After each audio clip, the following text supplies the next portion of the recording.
internationale particulièrement difficile. Le Cameroun a continué à cette occasion d'œuvrer avec conviction au renforcement du multilatéralisme et de la solidarité internationale. C'est dans ce sens que mon pays abritera cette année la 14e conférence ministérielle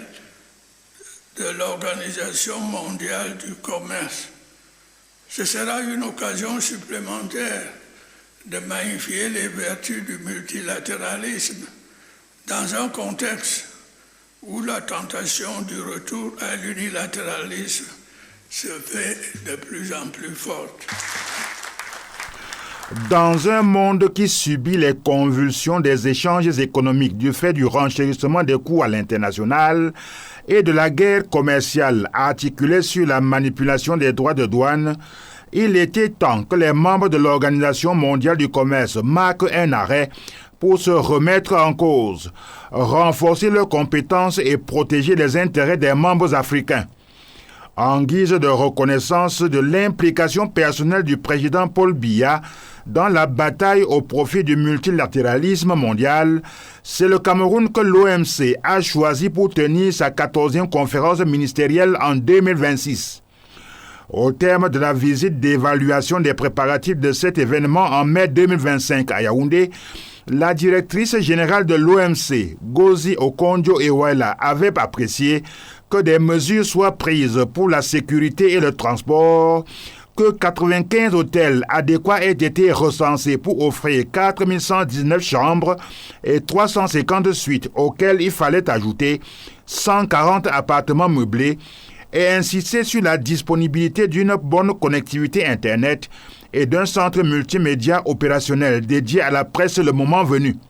À l'occasion, le gouvernement camerounais avait assuré que des facilités d'entrée seraient mises à la disposition des 4000 participants attendus au Cameroun,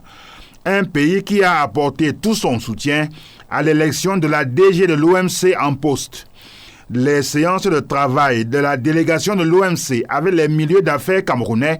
conduits par le groupement des entreprises du Cameroun,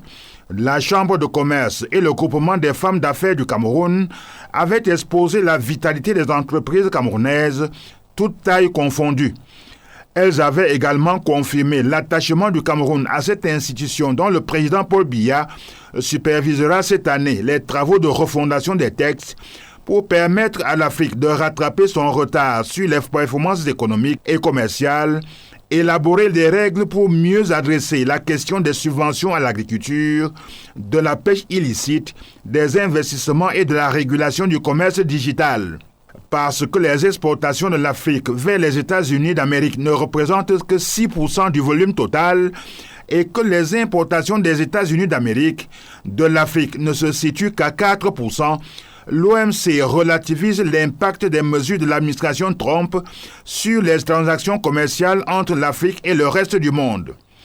De plus, en considérant qu'au plan mondial, les États-Unis portent 13% du commerce international contre 87% pour le reste du monde, l'Organisation mondiale du commerce se conforte dans l'idée qu'en rationalisant l'endettement, en luttant contre la corruption et en travaillant à l'attractivité de l'Afrique auprès des investisseurs privés, le soleil finira par se lever sur tout le continent africain.